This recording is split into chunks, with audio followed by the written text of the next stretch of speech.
निश्चित रूप से प्रस्तुत है बीरबल बन गया डॉक्टर विषय पर एक विस्तृत कहानी, लगभग शब्दों में। बीरबल और जीवनरस का रहस्य। अध्याय 1, नई उम्मीद की दस्तक। मुगल सल्तनत की राजधानी आगरा शहंशाह जलालुद्दीन मोहम्मद अकबर के शासनकाल में अपनी समृद्धि और शान के शिखर पर थी। यमुना के किनारे स्थित भव्य लाल किला सत्ता का केंद्र था, जहां से पूरे हिंदुस्तान की तकदीर लिखी जाती थी। दरबार में एक से बढ़कर एक विद्वान, कलाकार और योद्धा मौजूद थे, लेकिन उन सब में बीरबल का स्थान अद्वितीय था। वे केवल एक मंत्री नहीं, बल्कि शहंशाह के विवेक की आवाज थे, एक ऐसे मित्र जिनकी सलाह हर उलझन को सुलझा देती थी। लेकिन हर दौर अपने साथ नई चुनौतियां लेकर आता है। उस साल आगरा में एक नई चर्चा ने जोर पकड़ा। यह चर्चा किसी जंग या सियासी साजिश की नहीं, बल्कि उम्र और स्वास्थ्य की थी। समरकंद के प्रसिद्ध चिकित्सा महाविद्यालय से पढ़कर लौटे एक नए हकीम ने आगरा में कदम रखा था। उसका नाम था हकीम शिफाउद्दौला। वह लंबा, रौबदार और उसकी आंखों में ज्ञान का एक गहरा अभिमान था। उसने आते ही आगरा के सबसे धनी इलाके में एक आलीशान शिफाखाना, चिकित्सालय खोला, जो किसी महल से कम नहीं था। हकीम शिफाउद्दौला ने एक नई और रहस्यमयी बीमारी का सिद्धांत पेश किया, जिसे उसने कायाक्षय, शरीर का धीमा क्षरण, नाम दिया। उसके अनुसार यह कोई आम बीमारी नहीं थी, बल्कि उम्र बढ़ने के साथ शरीर की जीवन शक्ति का धीरे धीरे खत्म होना था। इसके लक्षण थे त्वचा पर झुर्रियां, ऊर्जा में कमी, याददाश्त का कमजोर होना और जीवन के प्रति उत्साह का घटना। संक्षेप में, उसने बुढ़ापे को एक बीमारी का नाम दे दिया था, और वह दावा करता था कि उसके पास इसका इलाज है। उसका इलाज था एक सुनहरी बोतल में बंद, शहद जैसा गाढ़ा, केसरिया रंग का एक तरल। उसने इसे जीवनरस का नाम दिया। उसका दावा था कि हिमालय की सबसे दुर्लभ और गुप्त जड़ी बूटियों को मिलाकर एक जटिल रासायनिक प्रक्रिया से उसने यह अमृत तैयार किया है। यह जीवनरस न केवल कायाक्षय को रोकता था, बल्कि उसे उलट भी सकता था, यानी यह इंसान को फिर से युवा बना सकता था।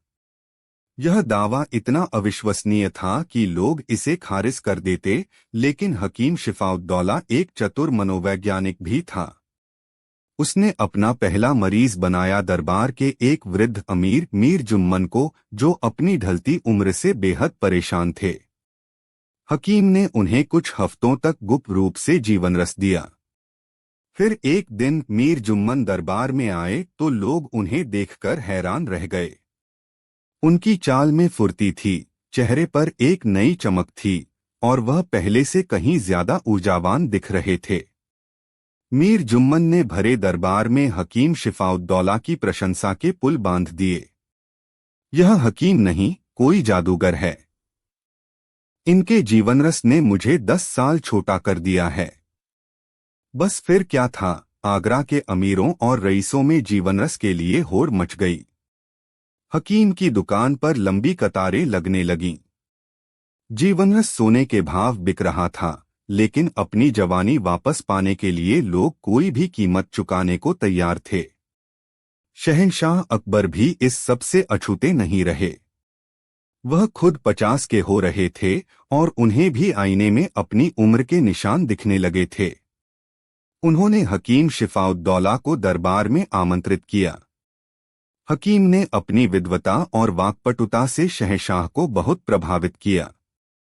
उसने चिकित्सा विज्ञान के ऐसे ऐसे जटिल सिद्धांत बताए जो दरबारियों के सिर के ऊपर से निकल गए। शहंशाह ने अपनी गहरी नजरों से बीरबल की ओर देखा, जो अब तक खामोश बैठे सब कुछ देख रहे थे। बीरबल, तुम्हारी क्या राय है? क्या सच में उम्र को हराया जा सकता है? बीरबल ने अदब से सिर झुकाया। आलमपनाह प्रकृति के नियम को चुनौती देना इंसान के बस में नहीं। उम्र बढ़ना एक सच्चाई है, बीमारी नहीं। मुझे इस जीवनरस में उम्मीद से ज्यादा व्यापार की गंध आ रही। हकीम शिफाउद्दौला को यह टिप्पणी चुभ गई। उसने तिरस्कार भरी मुस्कान के साथ कहा, बीरबल जी, यह किस्से खानियों का मामला नहीं है। यह गूढ़ विज्ञान है जिसे समझने के लिए वर्षों का अध्ययन लगता है। आप अपनी चतुराई से पहेलियां सुलझा सकते हैं, लेकिन मानव शरीर के रहस्य नहीं। दरबार के अधिकांश सदस्य हकीम की बातों से सहमत दिखे। बीरबल की सीधी सादी बात हकीम के वैज्ञानिक आडंबर के सामने फीकी पड़ गई। शहंशाह अकबर भी दुविधा में थे। एक तरफ बीरबल का तर्क था, तो दूसरी तरफ युवा होते मीर जुम्मन का जीता जागता प्रमाण। उन्होंने मामले को कुछ समय के लिए टाल दिया, लेकिन उनके मन में जीवनरस के लिए एक उत्सुकता का बीज बोया जा चुका था। अध्याय 2, अमृत या भ्रम। आने वाले हफ्तों में हकीम शिफाउद्दौला का प्रभाव आसमान छूने लगा। जीवनरस आगरा की सबसे चर्चित चीज बन गया। जिस भी अमीर के घर जाओ, वहीं इसकी चर्चा होती। जिन लोगों ने इसे पीना शुरू किया था, वे सब अपनी बढ़ी हुई ऊर्जा और बेहतर महसूस करने के किस्से सुनाते। किसी को यह समझ नहीं आ रहा था कि यह जीवनरस का असर है या सिर्फ उनके मन का वहम। हकीम और भी महत्वाकांक्षी हो गया। उसने जीवनरस की कीमत और बढ़ा दी और यह अफवाह फैलानी शुरू कर दी कि इसे बनाने वाली दुर्लभ जड़ी बूटियां अब समाप्त होने वाली हैं। इससे लोगों में और भी घबराहट फैल गई और उन्होंने ऊंची कीमतों पर भी इसे खरीदना जारी रखा। एक दिन दीवाने खास में हकीम ने बड़ी चिंता जताते हुए कहा, आलमपनाह, मुझे यह कहते हुए दुख हो रहा है, लेकिन मैंने आपके चेहरे पर भी कायाक्षय के शुरुआती लक्षण देखे हैं।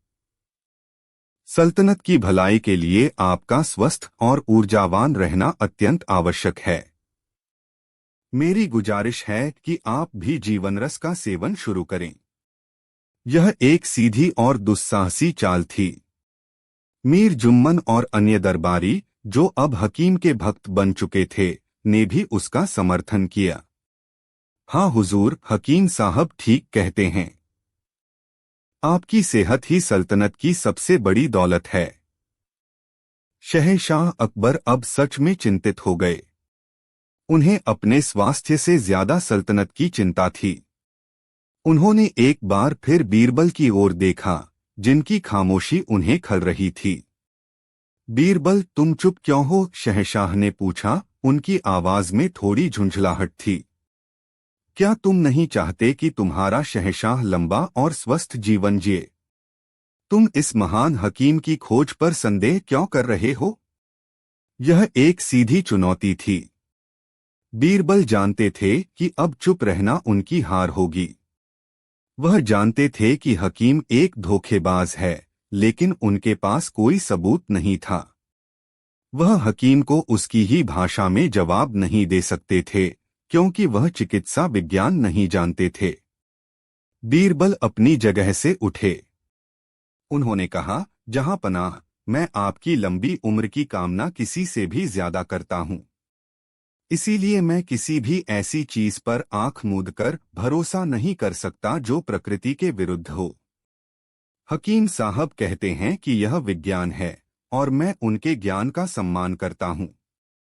लेकिन विज्ञान केवल सिद्धांतों पर नहीं, परीक्षण पर आधारित होता है। फिर बीरबल ने वह कहा जिसकी किसी ने उम्मीद नहीं की थी। आलमपनाह, मैं इस हकीम की योग्यता को चुनौती नहीं दे रहा। मैं बस यह चाहता हूं कि मुझे भी स्वास्थ्य और जीवन के इस रहस्य को समझने का एक मौका दिया जाए। आप मुझे अनुमति दें कि मैं भी अपनी पद्धति से कायाक्षय का अध्ययन करूं। अगर हकीम साहब एक चिकित्सालय चला सकते हैं, तो क्या मैं एक स्वास्थ्य अनुसंधानशाला नहीं खोल सकता? दरबार में हंसी का फव्वारा छूट गया। मुल्ला दो प्याजा ने तंज कसा, वाह, अब बीरबल हकीम बनेंगे। यह तो वही बात हुई कि एक नाई जहाज बनाने चला। लेकिन शहंशाह अकबर को इस विचार में कुछ दिलचस्प लगा। यह बीरबल की एक और अनोखी चाल थी। ठीक है बीरबल, उन्होंने कहा, हम तुम्हें एक मौका देंगे। तुम भी अपनी अनुसंधानशाला खोलो।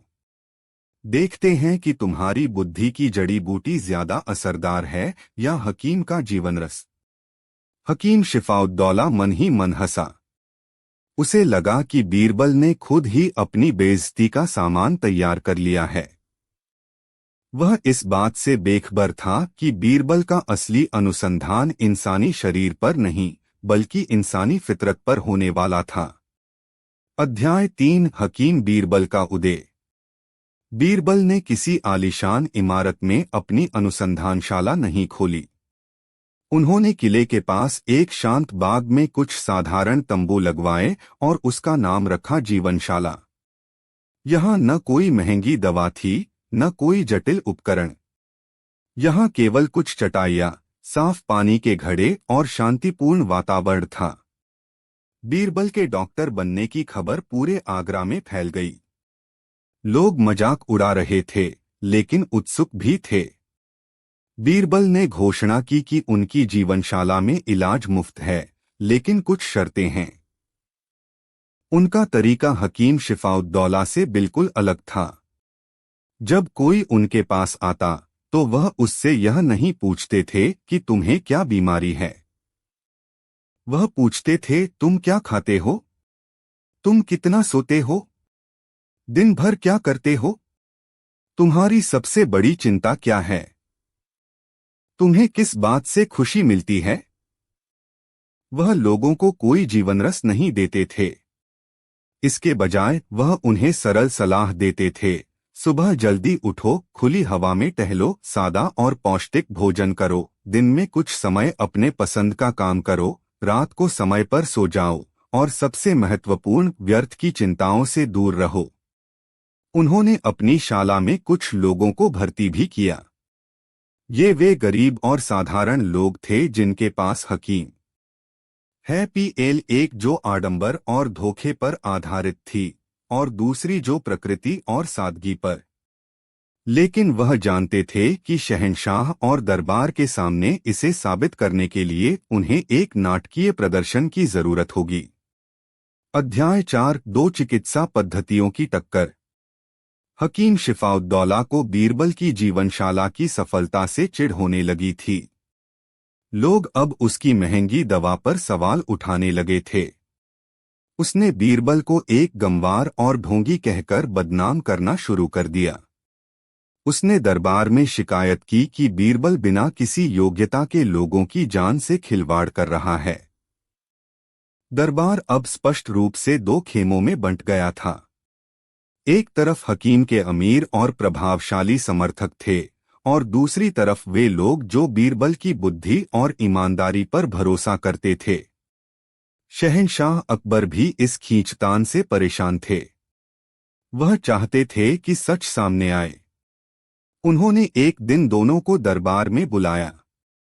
हकीम साहब, आप कहते हैं कि आपका जीवनरस अमृत है, और बीरबल, तुम कहते हो कि सादा जीवन ही असली अमृत है। अब फैसला कैसे हो? बीरबल इसी मौके का इंतजार कर रहे थे। आलमपनाह, फैसला शब्द नहीं, परिणाम करेंगे। मैं एक सार्वजनिक प्रतियोगिता का प्रस्ताव रखता हूं। कैसी प्रतियोगिता? शहंशाह ने पूछा। हम इसे जीवन शक्ति की परख कह सकते हैं, बीरबल ने समझाया। हकीम साहब, अपने 10 सबसे बेहतरीन मरीजों को चुने जिन्होंने जीवनरस पीकर नई जवानी हासिल की है, और मैं अपनी जीवनशाला से 10 साधारण लोगों को चुनूंगा। इन 20 लोगों के बीच शक्ति, सहनशीलता और मानसिक चेतना की कुछ परीक्षाएं ली जाएंगी। दूध का दूध और पानी का पानी हो जाएगा। हकीम शिफाउद्दौला आत्मविश्वास से हंसा। उसे अपने मरीजों पर पूरा भरोसा था, जिन्हें वह अतिरिक्त खुराक देकर तैयार कर सकता था। उसने चुनौती स्वीकार कर ली। प्रतियोगिता का दिन तय हो गया। पूरे आगरा में इसकी चर्चा थी। यह सिर्फ दो व्यक्तियों की नहीं, बल्कि दो विचारधाराओं की टक्कर थी। प्रतियोगिता के दिन दीवान-ए-आम के बाहर एक बड़े मैदान में हजारों लोगों की भीड़ जमा थी। शहंशाह अपने सिंहासन पर विराजमान थे। एक तरफ हकीम के 10 सजेधजे अमीर मरीज खड़े थे जो अपनी जवानी का दिखावा कर रहे थे। दूसरी तरफ बीरबल के 10 साधारण लेकिन स्वस्थ और शांत दिखने वाले लोग खड़े थे, जिनमें किसान, कारीगर और गृहिणियां थीं। पहली परीक्षा थी 1 मील की दौड़। हकीम के मरीजों ने बड़े जोश के साथ दौड़ना शुरू किया, लेकिन उनकी ऊर्जा कृत्रिम थी। आधे रास्ते में ही उनकी सांसें फूल गईं और वे लड़खड़ाने लगे। दूसरी ओर बीरबल के लोग एक समान गति से दौड़ते रहे और सभी ने आसानी से दौड़ पूरी कर ली। दूसरी परीक्षा थी वजन उठाने की। हकीम के मरीज दिखावा तो बहुत कर रहे थे, लेकिन उनकी मांसपेशियों में वास्तविक ताकत नहीं थी। जबकि बीरबल के किसान और कारीगर, जो रोज मेहनत करते थे, ने आसानी से भारी बोरे उठा लिए। अंतिम और सबसे महत्वपूर्ण परीक्षा थी मानसिक चेतना की। दोनों टीमों को एक लंबी कविता याद करके सुनानी थी। हकीम के मरीज, जिनके जीवनरस में मिले हल्के नशे का असर हो रहा था, भ्रमित हो गए और कविता की पंक्तियां भूलने लगे। जबकि बीरबल के लोगों ने, जिनका मन शांत और स्पष्ट था, पूरी कविता बिना किसी गलती के सुना दी। परिणाम सबके सामने था। जीवनरस का खोखलापन उजागर हो चुका था। हकीम शिफाउद्दौला का चेहरा शर्म और गुस्से से लाल हो गया। भीड़ में कानाफूसी शुरू हो गई। अध्याय 5, सत्य की परख। जैसे ही प्रतियोगिता समाप्त हुई और हकीम की पोल खुलने लगी, बीरबल ने अपनी अंतिम चाल चली। उन्होंने शहंशाह से कुछ कहने की अनुमति मांगी। आलमपनाह, बीरबल ने अपनी आवाज बुलंद करते हुए कहा, आज आपने जो देखा वह केवल शक्ति का प्रदर्शन नहीं था। यह सत्य और भ्रम के बीच का अंतर था। हकीम साहब का जीवनरस कोई अमृत नहीं, बल्कि लालच और धोखे का एक मिश्रण है। बीरबल ने फिर उस व्यापारी को दरबार में पेश किया जो हकीम को जड़ी बूटियां बेचता था। व्यापारी ने डरते डरते स्वीकार किया कि वे सभी जड़ी बूटियां साधारण थीं और हिमालय से नहीं आती थीं। इसके बाद बीरबल ने एक शाही रसायन शास्त्री द्वारा जीवनरस के विश्लेषण की रिपोर्ट पेश की। रिपोर्ट में साफ लिखा था कि इसमें शहद, केसर और कुछ साधारण जड़ी बूटियों के अलावा लोगों को इसका आदी बनाने के लिए अफीम का एक हल्का अंश मिलाया गया था। यह सुनकर दरबार में सन्नाटा छा गया। जिन लोगों ने जीवनरस पर अपनी दौलत लुटाई थी, वे खुद को ठगा हुआ महसूस कर रहे थे। लेकिन सबसे बड़ा धमाका अभी बाकी था। बीरबल ने मीर जुम्मन को आगे बुलाया। मीर साहब, आप ही बताइए कि आपकी इस नई जवानी का असली राज क्या है। मीर जुम्मन का चेहरा पीला पड़ गया। बीरबल ने फिर अपने एक जासूस को आगे किया, जिसने बताया कि कैसे मीर जुम्मन हकीम का एक पुराना दोस्त और इस पूरी साजिश में उसका साथी था।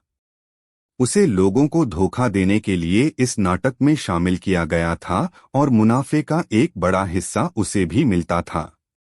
अब हकीम शिफाउद्दौला के पास भागने का कोई रास्ता नहीं था। उसका पूरा साम्राज्य, जो उसने झूठ और धोखे की नींव पर खड़ा किया था, ताश के पत्तों की तरह ढह गया। शहंशाह अकबर का चेहरा क्रोध से तमतमा रहा था। उन्होंने अपने लोगों को इतना बड़ा धोखा देने वाले व्यक्ति पर विश्वास किया था। इस ढोंगी को गिरफ्तार कर लो, उन्होंने गर्जना की। और इसके सभी साथियों को भी। इनकी सारी संपत्ति जब्त करके शाही खजाने में जमा कर दी जाए और उन लोगों को लौटा दी जाए जिन्हें इन्होंने लूटा है। सैनिकों ने हकीम शिफाउद्दौला और मीर जुम्मन को पकड़ लिया। जीवनरस का रहस्य खुल चुका था और बीरबल एक बार फिर सत्य के प्रहरी के रूप में विजयी हुए थे। अध्याय 6, स्वास्थ्य का सच्चा अर्थ। उस घटना के बाद आगरा में स्वास्थ्य को लेकर एक नई जागरूकता आई। लोग समझ गए कि सच्चा स्वास्थ्य किसी जादुई दवा में नहीं, बल्कि एक अनुशासित और संतुलित जीवन शैली में है। शाम को शहंशाह अकबर और बीरबल महल के बगीचे में टहल रहे थे। चांदनी रात में यमुना का पानी चमक रहा था। बीरबल, आज तुमने सिर्फ एक धोखेबाज को ही बेनकाब नहीं किया, अकबर ने कहा, बल्कि तुमने हम सबको स्वास्थ्य का सच्चा अर्थ सिखाया है। तुम वास्तव में एक हकीम हो, तन के नहीं तो मन के हकीम। बीरबल मुस्कुराए। जहां पनाह, मैं कोई हकीम नहीं हूं। मैंने तो बस उसी ज्ञान का उपयोग किया जो हमारी प्रकृति और हमारी परंपराओं में सदियों से मौजूद है। सबसे बड़ी औषधि हमारा अपना विवेक है, जो हमें सही और गलत के बीच का फर्क बताता है। शहंशाह ने बीरबल की बात से सहमति जताई। उन्होंने एक शाही फरमान जारी किया जिसमें न केवल हकीम शिफाउद्दौला के धोखे का पर्दाफाश किया गया, बल्कि पूरे साम्राज्य में स्वच्छता, शुद्ध पेयजल और स्वस्थ जीवन शैली को बढ़ावा देने के लिए एक अभियान शुरू करने का आदेश दिया गया। बीरबल की जीवनशाला को एक स्थायी शाही स्वास्थ्य एवं कल्याण केंद्र बना दिया गया, जहां लोगों को बिना किसी आडंबर के प्रकृति के करीब रहकर स्वस्थ जीवन जीने की कला सिखाई जाती थी। कहानी यहीं खत्म नहीं हुई। बीरबल ने यह भी साबित किया कि कायाक्षय या बुढ़ापा कोई बीमारी नहीं, बल्कि जीवन का एक स्वाभाविक और सम्मानजनक चरण है। उन्होंने कहा, जहां पनाह, चेहरे की झुर्रियां उम्र की हार नहीं, बल्कि अनुभव और ज्ञान की निशानियां हैं। हमें इन्हें छिपाना नहीं, बल्कि सम्मान देना चाहिए। इस घटना ने अकबर और बीरबल के रिश्ते को और भी गहरा कर दिया। अकबर ने सीखा कि हर चमकती चीज सोना नहीं होती और सबसे बड़े सच अक्सर सबसे साधारण बातों में छिपे होते हैं। और बीरबल ने एक बार फिर यह साबित कर दिया कि उनकी डॉक्टरी किसी भी हकीम की डिग्री से बढ़कर थी, क्योंकि वह केवल शरीर का नहीं, बल्कि समाज के और सादगी पर। लेकिन वह जानते थे कि शहंशाह और दरबार के सामने इसे साबित करने के लिए उन्हें एक नाटकीय प्रदर्शन की जरूरत होगी। अध्याय 4, 2 चिकित्सा पद्धतियों की टक्कर। हकीम शिफाउद्दौला को बीरबल की जीवनशाला की सफलता से चिढ़ होने लगी थी। लोग अब उसकी महंगी दवा पर सवाल उठाने लगे थे। उसने बीरबल को एक गंवार और ढोंगी कहकर बदनाम करना शुरू कर दिया। उसने दरबार में शिकायत की कि बीरबल बिना किसी योग्यता के लोगों की जान से खिलवाड़ कर रहा है।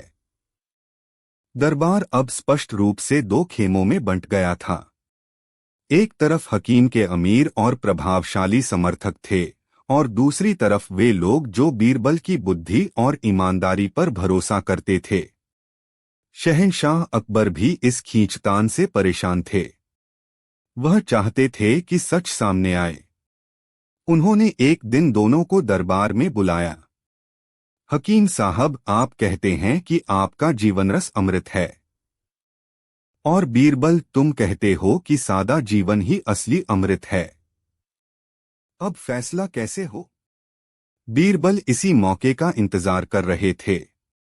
आलमपनाह, फैसला शब्द नहीं, परिणाम करेंगे। मैं एक सार्वजनिक प्रतियोगिता का प्रस्ताव रखता हूं। कैसी प्रतियोगिता? शहंशाह ने पूछा। हम इसे जीवन शक्ति की परख कह सकते हैं, बीरबल ने समझाया। हकीम साहब, अपने 10 सबसे बेहतरीन मरीजों को चुनें, जिन्होंने जीवनरस पीकर नई जवानी हासिल की है। और मैं अपनी जीवनशाला से 10 साधारण लोगों को चुनूंगा। इन 20 लोगों के बीच शक्ति, सहनशीलता और मानसिक चेतना की कुछ परीक्षाएं ली जाएंगी। दूध का दूध और पानी का पानी हो जाएगा। हकीम शिफाउद्दौला आत्मविश्वास से हंसा। उसे अपने मरीजों पर पूरा भरोसा था, जिन्हें वह अतिरिक्त खुराक देकर तैयार कर सकता था। उसने चुनौती स्वीकार कर ली। प्रतियोगिता का दिन तय हो गया। पूरे आगरा में इसकी चर्चा थी। यह सिर्फ 2 व्यक्तियों की नहीं, बल्कि 2 विचारधाराओं की टक्कर थी। प्रतियोगिता के दिन दीवान-ए-आम के बाहर एक बड़े मैदान में हजारों लोगों की भीड़ जमा थी। शहंशाह अपने सिंहासन पर विराजमान थे। एक तरफ हकीम के 10 सजेधजे अमीर मरीज खड़े थे, जो अपनी जवानी का दिखावा कर रहे थे। दूसरी तरफ बीरबल के 10 साधारण लेकिन स्वस्थ और शांत दिखने वाले लोग खड़े थे, जिनमें किसान, कारीगर और गृहिणियां थीं। पहली परीक्षा थी 1 मील की दौड़। हकीम के मरीजों ने बड़े जोश के साथ दौड़ना शुरू किया, लेकिन उनकी ऊर्जा कृत्रिम थी। आधे रास्ते में ही उनकी सांसें फूल गईं और वे लड़खड़ाने लगे। दूसरी ओर बीरबल के लोग एक समान गति से दौड़ते रहे और सभी ने आसानी से दौड़ पूरी कर ली। दूसरी परीक्षा थी वजन उठाने की। हकीम के मरीज दिखावा तो बहुत कर रहे थे, लेकिन उनकी मांसपेशियों में वास्तविक ताकत नहीं थी। जबकि बीरबल के किसान और कारीगर, जो रोज मेहनत करते थे, ने आसानी से भारी बोरे उठा लिए। अंतिम और सबसे महत्वपूर्ण परीक्षा थी मानसिक चेतना की। दोनों टीमों को एक लंबी कविता याद करके सुनानी थी। हकीम के मरीज, जिनके जीवनरस में मिले हल्के नशे का असर हो रहा था, भ्रमित हो गए और कविता की पंक्तियां भूलने लगे। जबकि बीरबल के लोगों ने, जिनका मन शांत और स्पष्ट था, पूरी कविता बिना किसी गलती के सुना दी। परिणाम सबके सामने था। जीवनरस का खोखलापन उजागर हो चुका था। हकीम शिफाउद्दौला का चेहरा शर्म और गुस्से से लाल हो गया। भीड़ में कानाफूसी शुरू हो गई। अध्याय 5, सत्य की परख।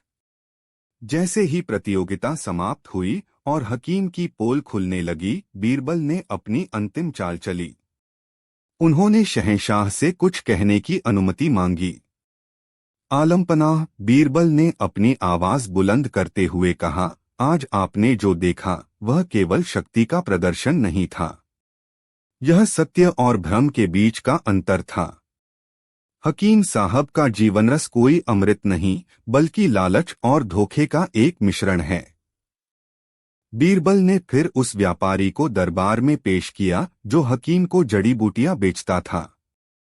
व्यापारी ने डरते डरते स्वीकार किया कि वे सभी जड़ी बूटियां साधारण थीं और हिमालय से नहीं आती थीं। इसके बाद बीरबल ने एक शाही रसायन शास्त्री द्वारा जीवनरस के विश्लेषण की रिपोर्ट पेश की। रिपोर्ट में साफ लिखा था कि इसमें शहद, केसर और कुछ साधारण जड़ी बूटियों के अलावा लोगों को इसका आदी बनाने के लिए अफीम का एक हल्का अंश मिलाया गया था। यह सुनकर दरबार में सन्नाटा छा गया। जिन लोगों ने जीवनरस पर अपनी दौलत लुटाई थी, वे खुद को ठगा हुआ महसूस कर रहे थे। लेकिन सबसे बड़ा धमाका अभी बाकी था। बीरबल ने मीर जुम्मन को आगे बुलाया। मीर साहब, आप ही बताइए कि आपकी इस नई जवानी का असली राज क्या है। मीर जुम्मन का चेहरा पीला पड़ गया। बीरबल ने फिर अपने एक जासूस को आगे किया, जिसने बताया कि कैसे मीर जुम्मन हकीम का एक पुराना दोस्त और इस पूरी साजिश में उसका साथी था। उसे लोगों को धोखा देने के लिए इस नाटक में शामिल किया गया था और मुनाफे का एक बड़ा हिस्सा उसे भी मिलता था। अब हकीम शिफाउद्दौला के पास भागने का कोई रास्ता नहीं था। उसका पूरा साम्राज्य, जो उसने झूठ और धोखे की नींव पर खड़ा किया था, ताश के पत्तों की तरह ढह गया। शहंशाह अकबर का चेहरा क्रोध से तमतमा रहा था। उन्होंने अपने लोगों को इतना बड़ा धोखा देने वाले व्यक्ति पर विश्वास किया था। इस ढोंगी को गिरफ्तार कर लो, उन्होंने गर्जना की। और इसके सभी साथियों को भी। इनकी सारी संपत्ति जब्त करके शाही खजाने में जमा कर दी जाए और उन लोगों को लौटा दी जाए जिन्हें इन्होंने लूटा है। सैनिकों ने हकीम शिफाउद्दौला और मीर जुम्मन को पकड़ लिया। जीवनरस का रहस्य खुल चुका था और बीरबल एक बार फिर सत्य के प्रहरी के रूप में विजयी हुए थे। अध्याय 6, स्वास्थ्य का सच्चा अर्थ। उस घटना के बाद आगरा में स्वास्थ्य को लेकर एक नई जागरूकता आई। लोग समझ गए कि सच्चा स्वास्थ्य किसी जादुई दवा में नहीं, बल्कि एक अनुशासित और संतुलित जीवन शैली में है। शाम को शहंशाह अकबर और बीरबल महल के बगीचे में टहल रहे थे। चांदनी रात में यमुना का पानी चमक रहा था। बीरबल, आज तुमने सिर्फ एक धोखेबाज को ही बेनकाब नहीं किया, अकबर ने कहा, बल्कि तुमने हम सबको स्वास्थ्य का सच्चा अर्थ सिखाया है। तुम वास्तव में एक हकीम हो, तन के नहीं तो मन के हकीम। बीरबल मुस्कुराए। जहां पनाह, मैं कोई हकीम नहीं हूं। मैंने तो बस उसी ज्ञान का उपयोग किया जो हमारी प्रकृति और हमारी परंपराओं में सदियों से मौजूद है। सबसे बड़ी औषधि हमारा अपना विवेक है, जो हमें सही और गलत के बीच का फर्क बताता है। शहंशाह ने बीरबल की बात से सहमति जताई। उन्होंने एक शाही फरमान जारी किया जिसमें न केवल हकीम शिफाउद्दौला के धोखे का पर्दाफाश किया गया, बल्कि पूरे साम्राज्य में स्वच्छता, शुद्ध पेयजल और स्वस्थ जीवन शैली को बढ़ावा देने के लिए एक अभियान शुरू करने का आदेश दिया गया। बीरबल की जीवनशाला को एक स्थायी शाही स्वास्थ्य एवं कल्याण केंद्र बना दिया गया, जहां लोगों को बिना किसी आडंबर के प्रकृति के करीब रहकर स्वस्थ जीवन जीने की कला सिखाई जाती थी। कहानी यहीं खत्म नहीं हुई। बीरबल ने यह भी साबित किया कि कायाक्षय या बुढ़ापा कोई बीमारी नहीं, बल्कि जीवन का एक स्वाभाविक और सम्मानजनक चरण है। उन्होंने कहा, जहां पनाह, चेहरे की झुर्रियां उम्र की हार नहीं, बल्कि अनुभव और ज्ञान की निशानियां हैं। हमें इन्हें छिपाना नहीं, बल्कि सम्मान देना चाहिए। इस घटना ने अकबर और बीरबल के रिश्ते को और भी गहरा कर दिया। अकबर ने सीखा कि हर चमकती चीज सोना नहीं होती और सबसे बड़े सच अक्सर सबसे साधारण बातों में छिपे होते हैं। और बीरबल ने एक बार फिर यह साबित कर दिया कि उनकी डॉक्टरी किसी भी हकीम की डिग्री से बढ़कर थी, क्योंकि वह केवल शरीर का नहीं, बल्कि समाज के मर्ज का इलाज करते थे। डॉक्टर बीरबल की यह कहानी पीढ़ियों तक सुनाई गई, एक सबक के तौर पर कि स्वास्थ्य का सबसे बड़ा रहस्य किसी बोतल में बंद नहीं, बल्कि हमारे अपने हाथों में है। निश्चित रूप से प्रस्तुत है इसी विषय पर एक और विस्तृत कहानी, जिसमें इस बार शहंशाह अकबर स्वयं इस रहस्यमयी बीमारी पर शक करते हैं। बीरबल और मन का कोहरा। अध्याय 1, धुंध की आहट। आगरा मुगल सल्तनत का धड़कता हुआ दिल अपनी पूरी भव्यता के साथ जी रहा था। यमुना के घाटों पर सुबह की पहली किरण के साथ जीवन का कोलाहल शुरू होता और देर रात तक लाल किले की मशालों की रोशनी में यह शहर जागता रहता। शहंशाह अकबर का शासन न्याय, कला और प्रगति का पर्याय बन चुका था। उनके नवरत्नों की मंडली, जिसमें हर क्षेत्र के विशेषज्ञ शामिल थे, सल्तनत की नीति और दिशा तय करती थी। और इस मंडली के केंद्र में थे बीरबल, जिनकी बुद्धि की चमक किसी भी अंधेरे को भेदने की क्षमता रखती थी। लेकिन हर युग में प्रगति और ज्ञान के साथ ईर्ष्या और महत्वाकांक्षा की छाया भी चलती है। दरबार में दो ऐसे व्यक्ति थे जो बीरबल की प्रसिद्धि और शहंशाह के उन पर भरोसे से जलते थे। पहले थे हकीम रियाजुल हक, एक अत्यंत विद्वान लेकिन उतने ही अहंकारी चिकित्सक। वह खुद को आधुनिक चिकित्सा ज्ञान का प्रवर्तक मानते थे और बीरबल की व्यावहारिक बुद्धि को गंवारू चतुराई कहकर खारिज करते थे। उन्हें लगता था कि सल्तनत को हकीमों और वैज्ञानिकों द्वारा चलाया जाना चाहिए, न कि कवियों और कहानीकारों द्वारा। दूसरे थे मीर कासिम, एक उच्च पदस्थ सैन्य कमांडर। वह एक आक्रामक और विस्तारवादी नीति के पक्षधर थे, जबकि शहंशाह अकबर बीरबल की सलाह पर कूटनीति और शांति को प्राथमिकता देते थे। मीर कासिम को लगता था कि बीरबल की शांतिप्रिय नीतियों ने सल्तनत की सैन्य शक्ति को कमजोर कर दिया है और वह स्वयं सत्ता पर अधिक नियंत्रण चाहते थे।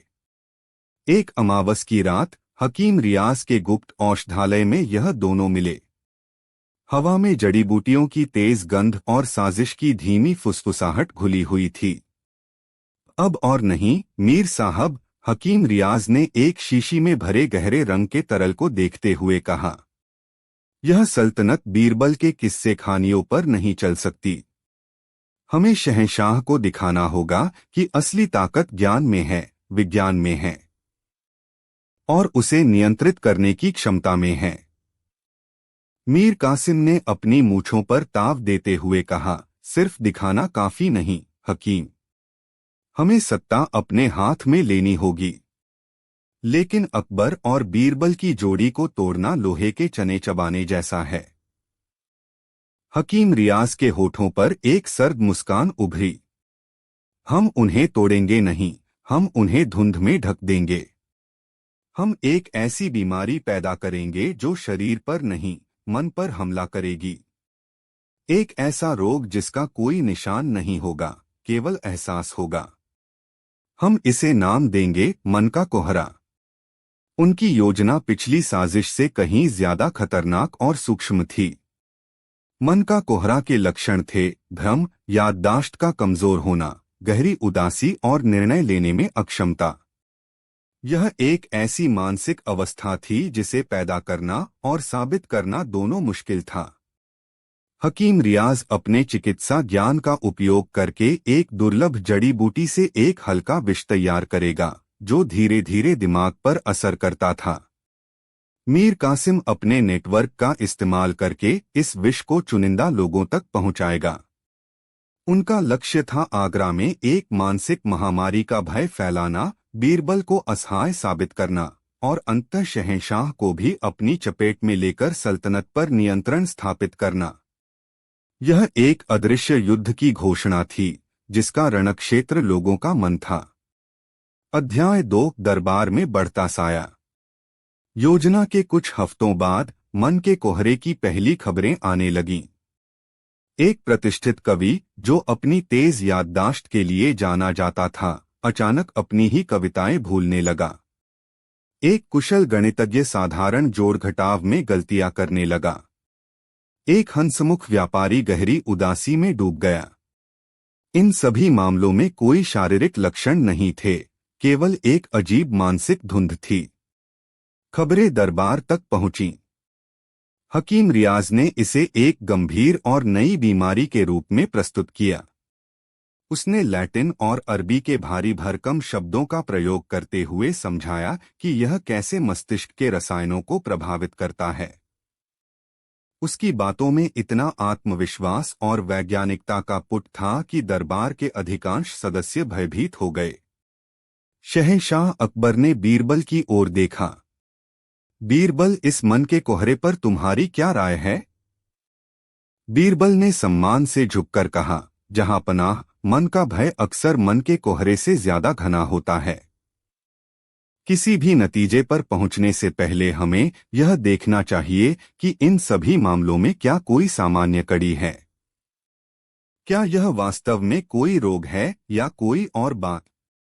हकीम रियाज ने तंज कसा, बीरबल जी, यह कोई पहेली नहीं है जिसे आप अपनी चतुराई से सुलझा देंगे। यह एक गूढ़ चिकित्सा रहस्य है। जब तक आप कड़ियां ढूंढेंगे, यह कोहरा पूरे शहर को निगल जाएगा। इसी बीच मीर कासिम ने एक और चाल चली। उसने अपने जासूसों द्वारा सीमा पर एक छोटी सी झड़प को एक बड़े संकट के रूप में प्रस्तुत करवाया। उसने शहंशाह को यकीन दिलाया कि पड़ोसी राज्य आक्रमण की तैयारी कर रहा है और इस मामले को सुलझाने के लिए एक अत्यंत विश्वसनीय और बुद्धिमान व्यक्ति को भेजना आवश्यक है। शहंशाह अकबर दुविधा में पड़ गए। एक तरफ उनके शहर पर एक रहस्यमयी बीमारी का साया था, दूसरी तरफ सल्तनत की सुरक्षा का सवाल। उन्होंने फैसला किया कि सीमा का संकट अधिक तात्कालिक है। बीरबल, उन्होंने कहा, तुम्हारी कूटनीतिक समझ की इस समय सीमा पर अधिक आवश्यकता है। तुम तुरंत कंधार के लिए रवाना हो जाओ। हकीम रियाज यहां स्थिति को संभालेंगे। बीरबल जाना नहीं चाहते थे। उन्हें इस कोहरे में साजिश की बू आ रही थी। लेकिन शहंशाह का आदेश सर्वोपरि था। भारी मन से वह एक लंबी यात्रा पर निकल पड़े। बीरबल के जाते ही हकीम रियाज और मीर कासिम को अपना खेल खेलने का खुला मैदान मिल गया। मन का कोहरा और तेजी से फैलने लगा और आगरा पर डर का एक घना अदृश्य साया छा गया। अध्याय 3 शहंशाह का संदेह। बीरबल के जाने के बाद आगरा की स्थिति तेजी से बिगड़ी। हकीम रियाज ने खुद को एकमात्र उद्धारकर्ता के रूप में स्थापित कर लिया। उसने रूह शिफा, आत्मा का उपचार नामक एक महंगी दवा पेश की, जिसे वह इस बीमारी का एकमात्र इलाज बताता था। यह दवा केवल हकीम के औषधालय में उपलब्ध थी और इसकी कीमत इतनी अधिक थी कि केवल अमीर उमरा ही इसे खरीद सकते थे। शहंशाह अकबर अपनी प्रजा के लिए चिंतित हकीम रियाज के हर निर्देश का पालन कर रहे थे। उन्होंने शहर में कई पाबंदियां लगा दी और रूह शिफा के निर्माण के लिए शाही खजाने से एक बड़ी रकम भी मंजूर की। फिर भी उनके मन के किसी कोने में एक संदेह का बीज अंकुरित होने लगा था। पहली वजह थी बीमारी का अजीब पैटर्न। अकबर ने गौर किया कि मन के कोहरे का शिकार होने वाले अधिकांश लोग या तो मीर कासिम की आक्रामक सैन्य नीतियों के आलोचक थे या फिर वे दरबारी थे जिन्होंने हकीम रियाज के बढ़ते प्रभाव पर सवाल उठाया था। यह महज एक संयोग होने के लिए कुछ ज्यादा ही सटीक था। दूसरी और सबसे महत्वपूर्ण घटना उनके व्यक्तिगत अंगरक्षक इबादत खान के साथ घटी। इबादत खान एक विशालकाय बलशाली पठान था, जिसकी वफादारी पर शहंशाह को अटूट विश्वास था। वह बहुत कम बोलता था, लेकिन उसकी आंखें हमेशा चौकस रहती थीं। एक सुबह इबादत खान अपनी ड्यूटी पर नहीं आया। पता चला कि वह मन के कोहरे की चपेट में आ गया है। वह अपने कक्ष में गुमसुम बैठा था, किसी को पहचान नहीं रहा था। शहंशाह अकबर स्वयं उसे देखने गए। हकीम रियाज भी वहां मौजूद था और उसने इसे बीमारी का गंभीर चरण बताया। लेकिन अकबर ने कुछ ऐसा देखा जो हकीम को नहीं दिखा। जब हकीम दूसरे कमरे में दवा लेने गया तो अकबर ने इबादत के पास बैठकर उसके कंधे पर हाथ रखा। उस एक पल के लिए इबादत की आंखों में पुरानी चेतना की एक झलक कौंधी। उसने झुककर शहंशाह के कान में केवल 3 शब्द फुसफुसाए, हकीम, चाय, कड़वी, और फिर वह वापस उसी शून्य में खो गया। यह 3 शब्द अकबर के दिमाग में हथौड़े की तरह बजे।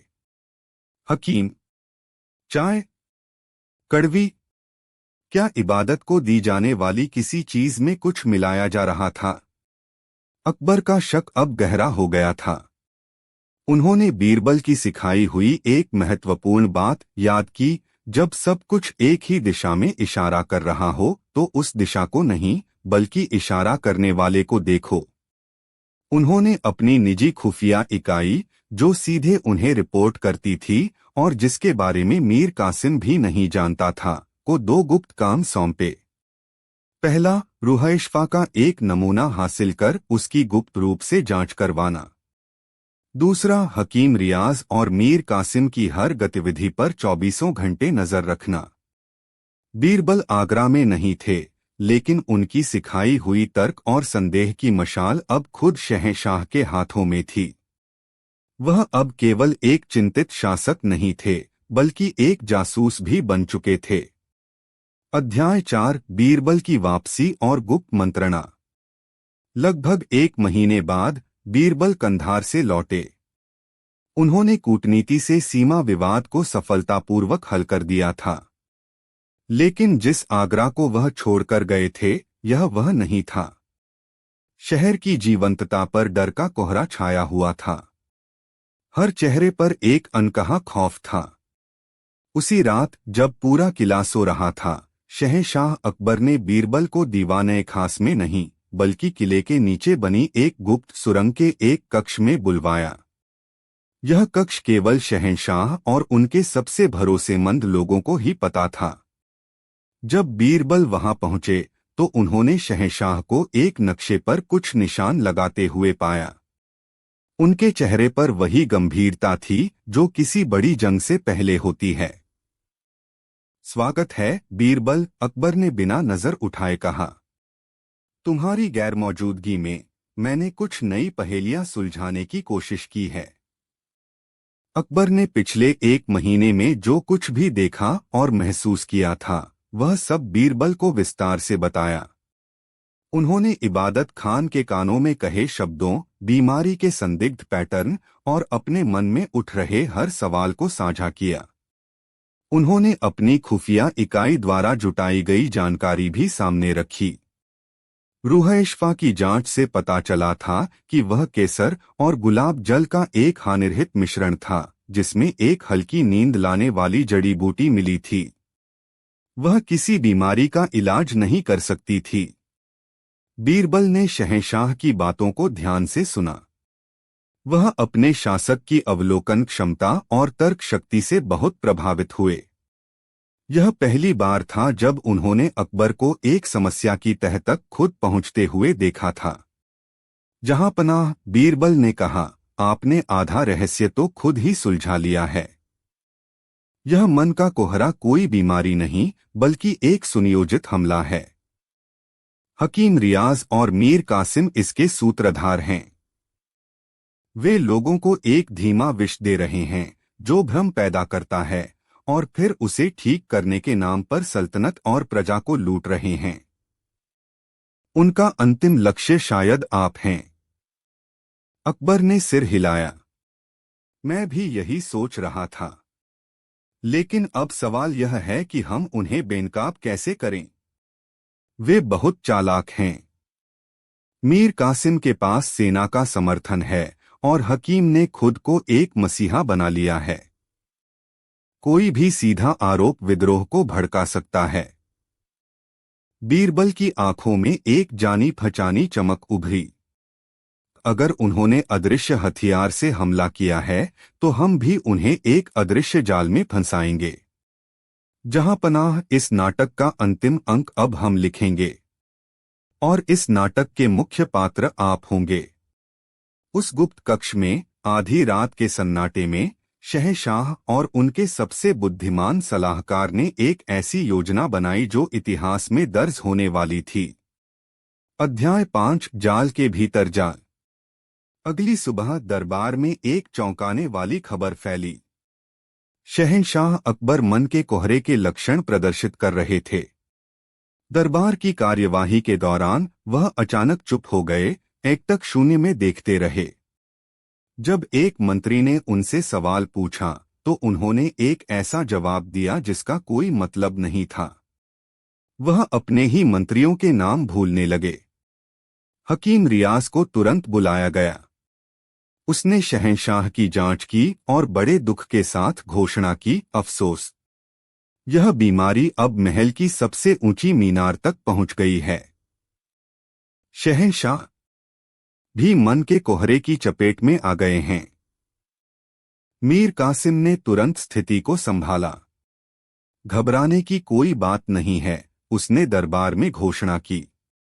शहंशाह की अनुपस्थिति में सल्तनत का काम रुकना नहीं चाहिए। हकीम साहब उनके इलाज का ध्यान रखेंगे और मैं सल्तनत के मुख्य सेनापति के रूप में प्रशासन का काम देखूंगा।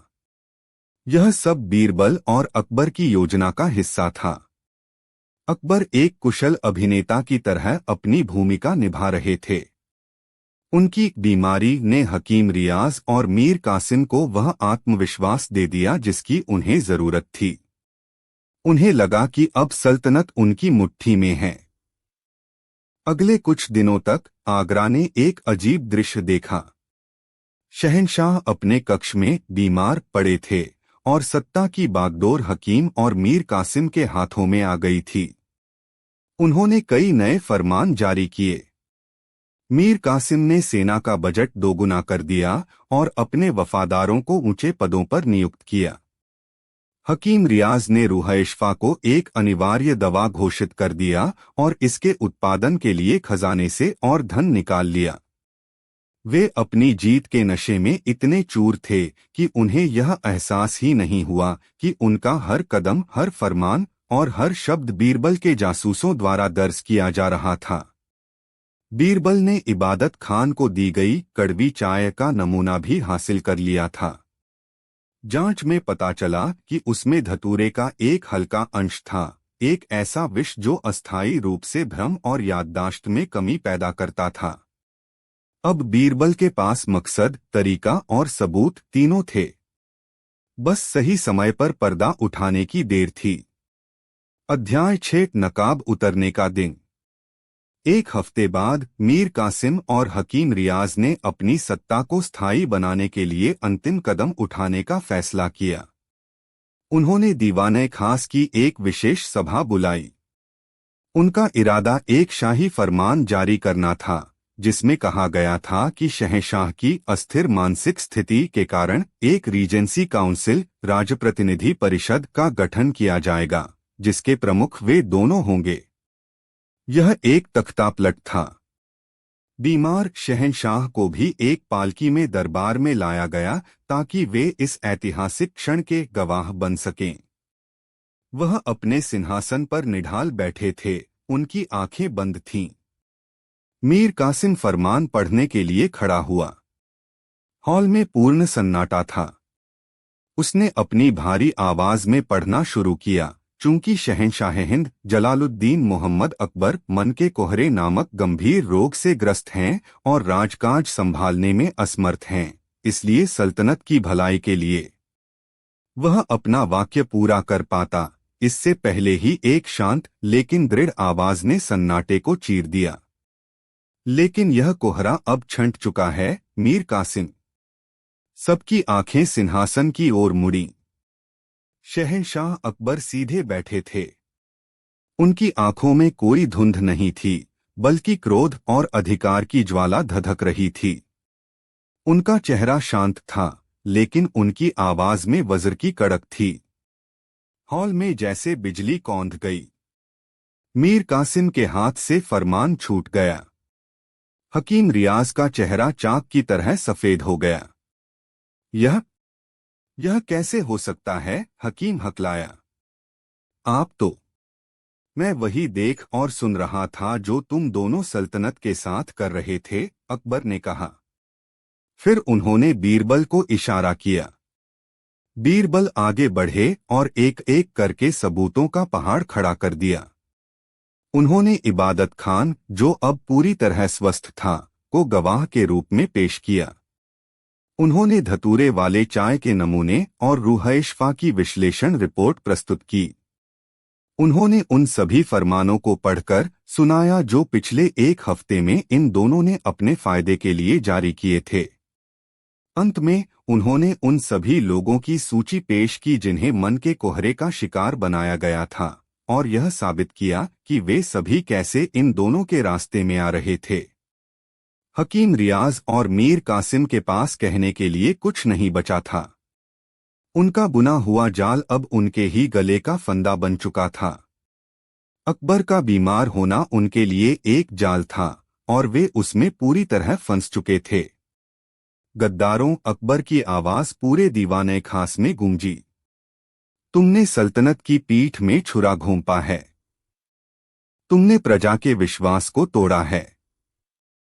तुम्हारी सजा इतिहास याद रखेगा। शाही रक्षकों ने आगे बढ़कर कांपते हुए हकीम और मीर कासिम को गिरफ्तार कर लिया। मन के कोहरे का नाटक अपने भयावह अंत पर पहुंच चुका था। उपसंहार, ज्ञान का प्रकाश। उस दिन के बाद शहंशाह अकबर ने एक फरमान जारी किया जिसमें पूरी प्रजा को सच्चाई बताई गई। उन्होंने यह भी स्वीकार किया कि शुरुआती दौर में वह भी धोखे में आ गए थे, लेकिन उन्होंने लोगों को तर्क और विवेक का उपयोग करने के लिए प्रोत्साहित किया। शाम को जब अकबर और बीरबल किले की छत पर टहल रहे थे, अकबर ने कहा, बीरबल, आज मैंने एक महत्वपूर्ण सबक सीखा।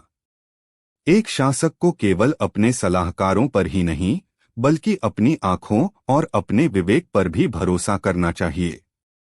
तुमने मुझे केवल एक सल्तनत चलाना नहीं, बल्कि सोचना भी सिखाया है। बीरबल मुस्कुराए। जहां पनाह, आपने जो किया वह मुझसे भी एक कदम आगे था। आपने दुश्मन को उसके ही खेल में मात दी। आपने साबित किया कि सबसे बड़ा हथियार न तो तलवार है और न ही बुद्धि, बल्कि सत्य का साहस है। मन के कोहरे की कहानी आगरा के लोगों के लिए एक किंवदंती बन गई। यह सिर्फ एक साजिश की कहानी नहीं थी, बल्कि एक शहंशाह के आत्मज्ञान की कहानी थी, जिसने सीखा कि सबसे घना कोहरा भी तर्क और साहस की एक किरण से छंट सकता है। और यह अकबर और बीरबल के अद्वितीय रिश्ते का एक और प्रमाण था, जहां गुरु और शिष्य की भूमिकाएं अक्सर बदल जाती थीं, लेकिन लक्ष्य हमेशा एक ही रहता था, सत्य और न्याय का प्रकाश बने। नहीं बीरबल, मैं यह नहीं कर सकती, जोधाबाई ने रोते हुए कहा। मैं अपने स्वामी को और पीड़ा नहीं दे सकती। वह पहले ही बहुत कुछ सह रहे हैं। अब बीरबल की कूटनीति और वाक्पटुता की असली परीक्षा थी। वह जोधाबाई के पास गए और बहुत ही विनम्र लेकिन दृढ़ स्वर में बोले, मलिका हिंदुस्तान, मैं आपकी पीड़ा समझता हूँ, लेकिन कृपा करके मेरी बात को समझने की कोशिश कीजिए। अभी शहंशाह जो सह रहे हैं वह एक खाली बेजान पीड़ा है। उनका शरीर कष्ट में है, पर उनका मन एक झूठी खुशी के नशे में है। यह एक मीठा जहर है जो धीरे धीरे उनकी आत्मा को खा रहा है। हमें इस जहर को उतारने के लिए एक कड़वे अमृत का प्रयोग करना ही होगा। यह एक शल्यक्रिया की तरह है, जिसमें पीड़ा तो होगी, लेकिन वह जीवन बचाने के लिए होगी। उन्होंने रानी की आंखों में झांककर कहा, क्या आप शहंशाह को इस तरह हंसते हंसते खामोश होते देखना चाहेंगी, या आप उन्हें एक क्षण का गहरा दुख देकर बाकी जीवन के लिए बचाना चाहेंगी? फैसला आपका है। बीरबल के शब्दों में तर्क भी था और भावना भी। जोधाबाई ने उनकी आंखों में सच्चाई और शहंशाह के प्रति अटूट निष्ठा देखी। उन्होंने अपने आंसू पोंछे और एक गहरी सांस ली। ठीक है बीरबल, मैं तैयार हूं। बताइए मुझे क्या करना होगा। जोधाबाई के मान जाने के बाद दूसरों को मनाना आसान हो गया।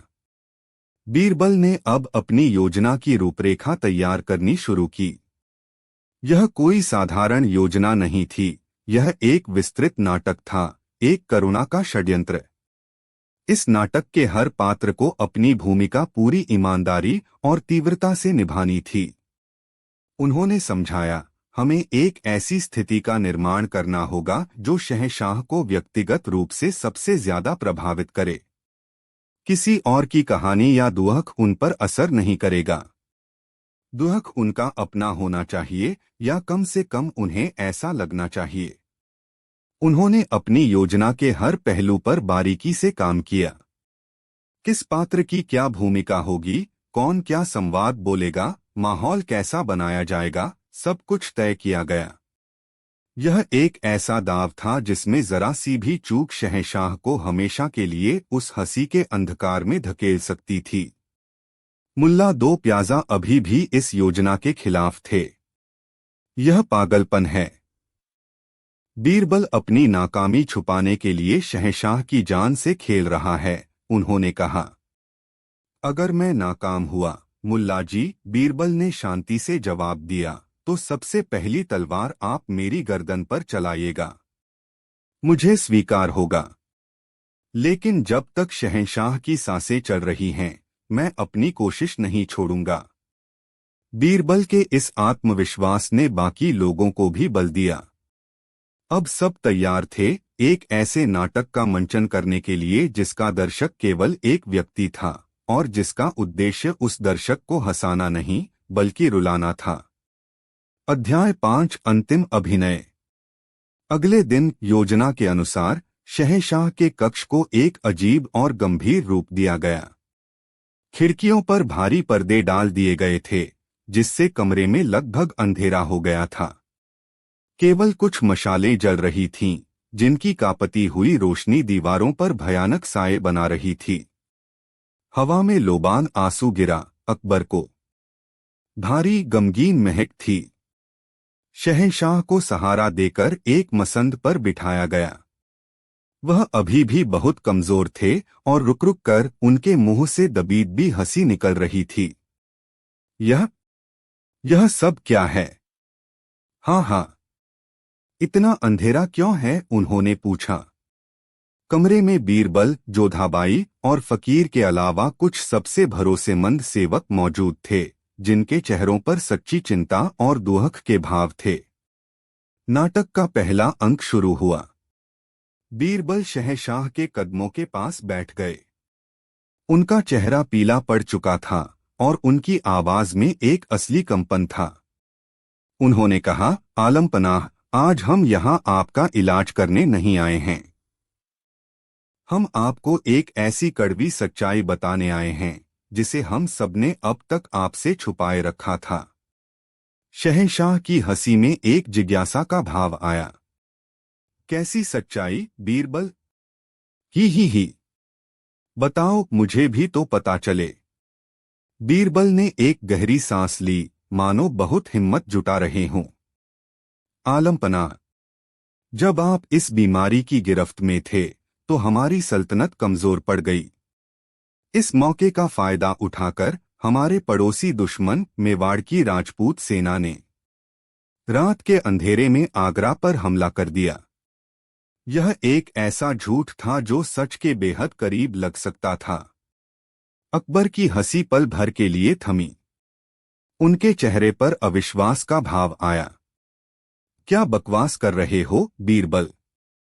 हाँ, यह तुम्हारा कोई नया मजाक है। उनकी हंसी लौट आई, लेकिन अब वह पहले की तरह स्वाभाविक नहीं थी। उसमें एक जबरदस्ती का पुट था।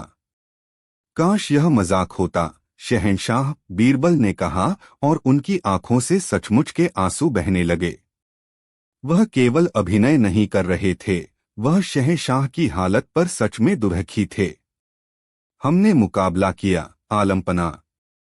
आपकी मुगलिया फौज ने बहादुरी की मिसाल कायम की, लेकिन दुश्मन की तैयारी पूरी थी। वह संख्या में हमसे कहीं ज्यादा थे।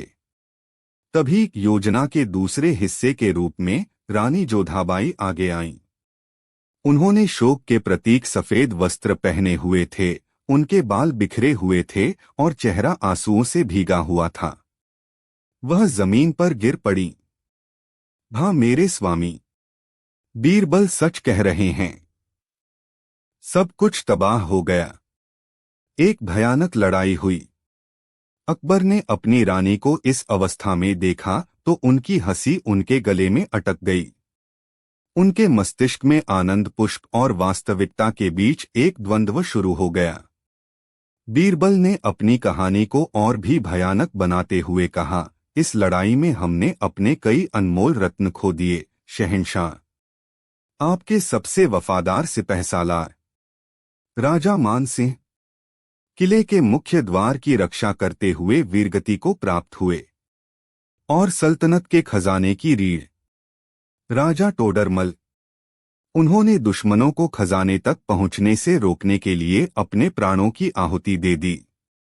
अपने दो सबसे प्रिय नवरत्नों की मृत्यु की खबर एक हथौड़े की तरह अकबर के मन पर लगी। उनका हंसता हुआ चेहरा विकृत होने लगा। नहीं, यह सच नहीं हो सकता।